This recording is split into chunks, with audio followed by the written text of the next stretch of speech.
Garzilli. You're watching Life Stories. Today, my guest is Nina Hayes, celebrity yoga teacher and founder of the Enlightened Supper Club.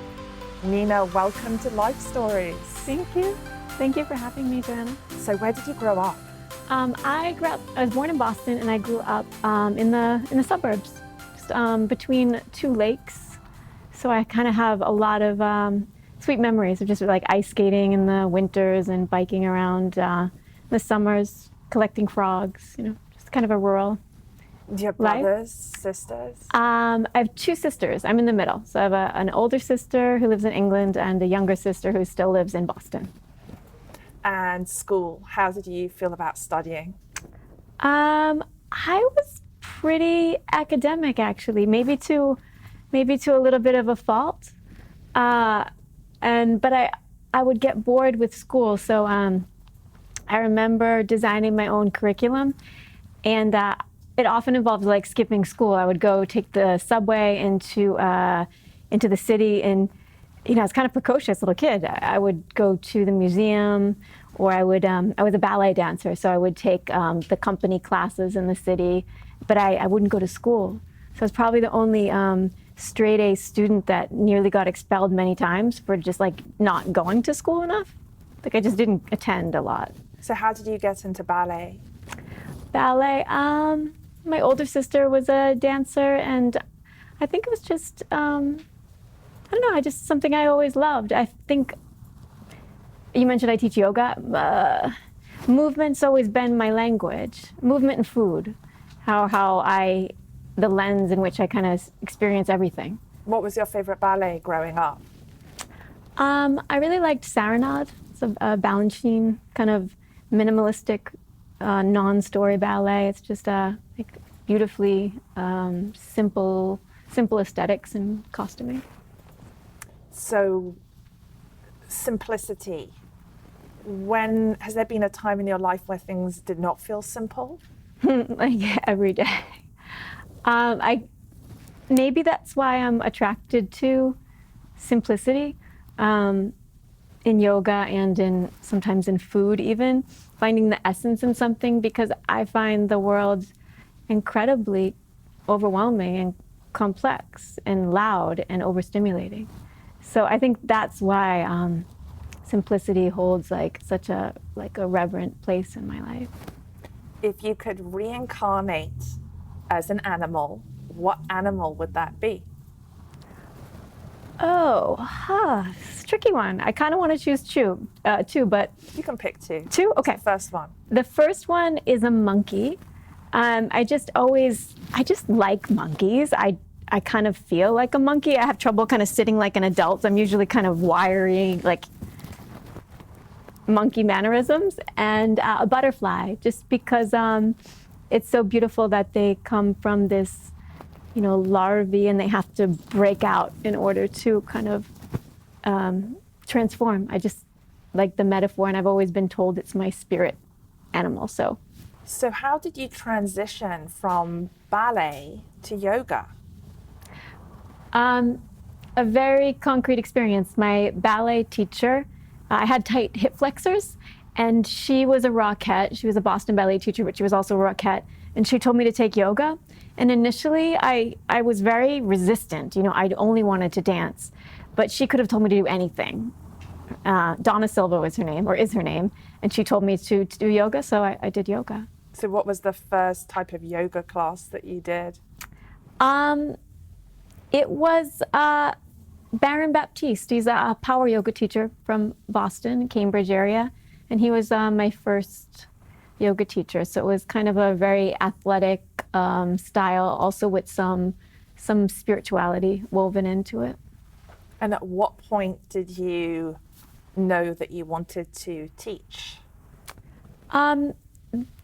Pretty much actually my first yoga class. And I remember asking another teacher, it wasn't Baron, it was another teacher, and I said, you know, I want to be a teacher. And I was so excited. And they could have been more kind. They were a bit dismissive because I was 16, and they said, well, practice for 10 years and then ask me. And I didn't think that really registered But when I think back, exactly 10 years later, in 2009, I did my first teacher training.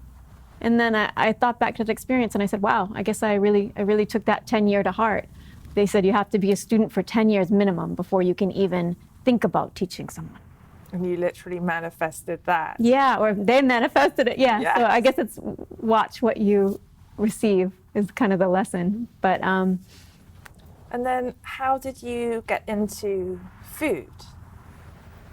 I think food chose me. I was cooking literally since the age of 5. And when most children, I think, watched cartoons, I grew up on Julia Child and Yen Can Cook and The Frugal Gourmet. At 5 years old? Yeah. I think people were surprised because, I would do hot oil and I was just always cooking. My parents, they were really hardworking, so they often weren't home. So I would cook for myself, my sisters, and I would prepare things for my father when he came home. Really, so he'd come home quite late, sometimes like 11, midnight from work, and I would try to wait up so he could try my treats, or I would have a note, Dad, what do you think about these? I made these for you. And what's your favorite dish to make? Right now, it changes kind of daily. I'm really into Japanese-inspired curries, and pretty much anything Japanese-inspired. Also, I'm making truffled vegan Alfredos. I've been making like a different ideation of that kind of every night. I'm kind of obsessed with that right now. And what's your favorite country to spend time in? Bali, Indonesia, I guess. I'm going to lead a yoga retreat in a couple weeks. Great. So I would say Bali. It's kind of a spiritual and a vegan foodie paradise. And so 10 years from now, are you still just doing more of the same on a bigger scale, or are there other things that you see in the mix as well for yourself? Both. I want to really grow the Enlightened Supper Club, and also... So talk to me about what that looks like. The Enlightened Supper Club, so it's a new way of, I see it as a new way of socializing. It's bringing together beautiful, high vibrational, plant-based food and the company, the company we keep. So coming together with like-minded people who want to talk about uplifting their own lives, uplifting the lives of others, conscious conversation, and inspiring entertainment and speakers. So we've had singer-songwriters at previous clubs. There are some spiritual teachers I want to have as guests. So really just seeing that come to fruition and take off locally and just internationally eventually. I'm really passionate about that. It's my food sadhana. Sadhana in yoga, it's a term for conscious spiritual practice. So it's really my yoga off the mat. So I would like to show people that the breadth of yoga is really big, and it can be through food. The opposite of TV dinners in America. The opposite of TV dinners. Yes, I was not allowed to eat TV dinners. Thank you, Mom and Dad. So, but I hear people are doing those dinners. So I would like to also have a cooking show, and it would be the Enlightened Supper Club, version of a cooking show, and teach people how to cook food that's delicious and healthy. I find a lot of delicious food out there, and I find a lot of healthy food, but I don't personally find enough of both. Because it's not filled with a specific vibration? Definitely, yeah. You're picking up on my my vibration. I'm, I guess, what you would call an extreme empath. So if I eat food that was prepared at a restaurant and perhaps like the chef was angry, I taste it in the food, and that might sound strange to many people, but when I'm cooking, I am always conscious of being in a really great mood, and I often play yoga mantras, or I'll chant while I'm cooking the food, and I feel like people taste the love. So the food is imbued with a sense of love and passion. So did you ever see 2 movies? One was Chocolat, and the other one was like Water for Chocolate. I did not see like water for chocolate, but I saw chocolates. I relate to that. I do like these foodie movies. Yeah, I did see that. So I guess I'm not the only one, but you can taste the emotion in the food. It's just another, of course, everything vibrates. So I'd like the food to vibrate in a way that resonates with people's highest self. So what if you were going to pick one vibration specifically to channel into the food, the dishes that you're creating, what would that one quality be? Love. Beautiful. And so in really making an impact in the world with your work, who would 5 people be that are the wind beneath your wings? They can be living or past. You can know them or not know them. That inspire me today. That inspire you, yes. Oh, it's so hard to pick 5. Well, without my parents, I mean, literally, none of this is possible. So I would say my mother. She always, I'm probably quite hard on myself, but she always manages to give me the credit that I don't give myself. She's like my biggest supporter. How have you been hard on yourself in the past? I'm a Virgo. Enough said. I think I just am a bit of a perfectionist. So I think it's never good enough kind of thing, which is I'm not proud of that. But yeah, that's my struggle. So my mom reminds me of that. I would say my father, of course.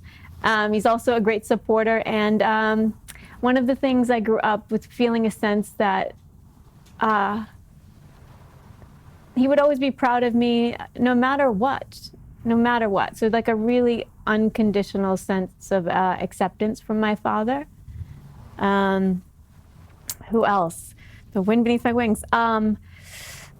My yoga teachers, I'm going to put them as one because they're co-founders of Jivamukti Yoga, Sharon and David. They've kind of been like my spiritual parents and have shown me how the yoga philosophy can really just be integrated into everything you do. Another spiritual teacher, Joshua Green, he's literally, when I'm in a pickle, I just think I need to call him, and he's always given me the most grounded advice. He's a spiritual and an academic. I think do I have one more? Yes. I'm counting. And I would say, I would say my surgeon. I had some life-threatening digestive illnesses, which spanned pretty much my adult life up until like last year.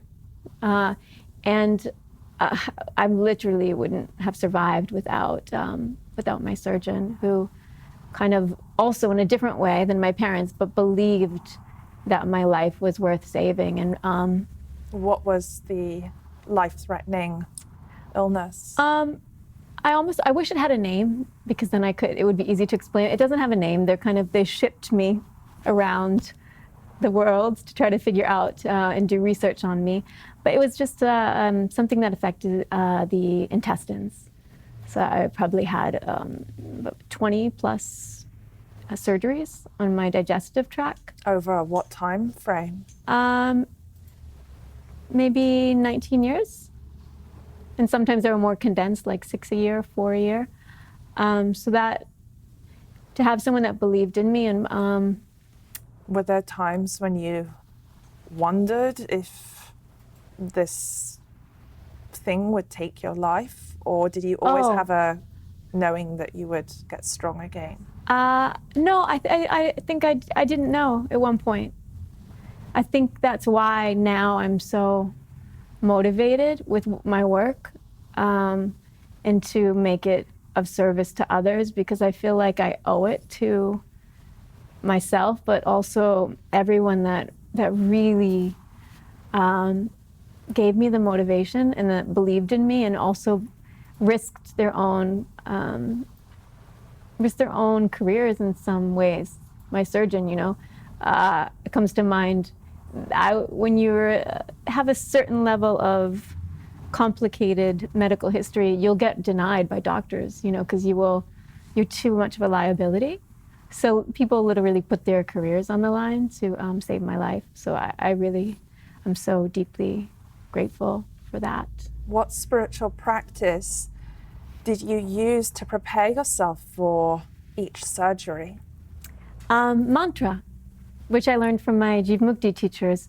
So people commented how calm I was. It was always because I was chanting a mantra. Usually my mantra would be, I'm not my body, I'm not my mind. I'm not my body, I'm not my mind. I'm not my body, I'm not my mind. You know, I'm so much more than that. How long would you do that mantra for?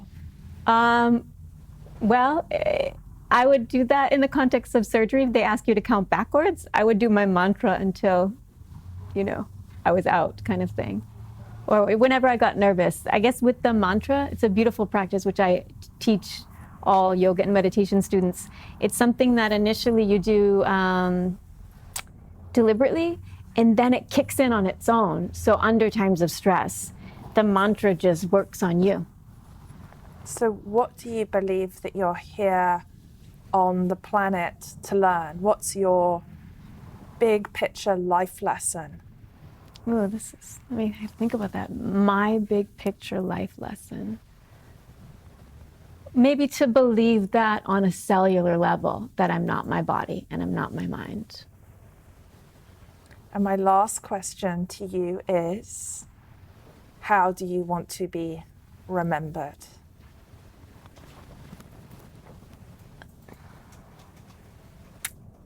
I want to be remembered not specifically, but when people think of me, I want them to feel a certain way, a positive, a beautiful, a joyful way about themselves.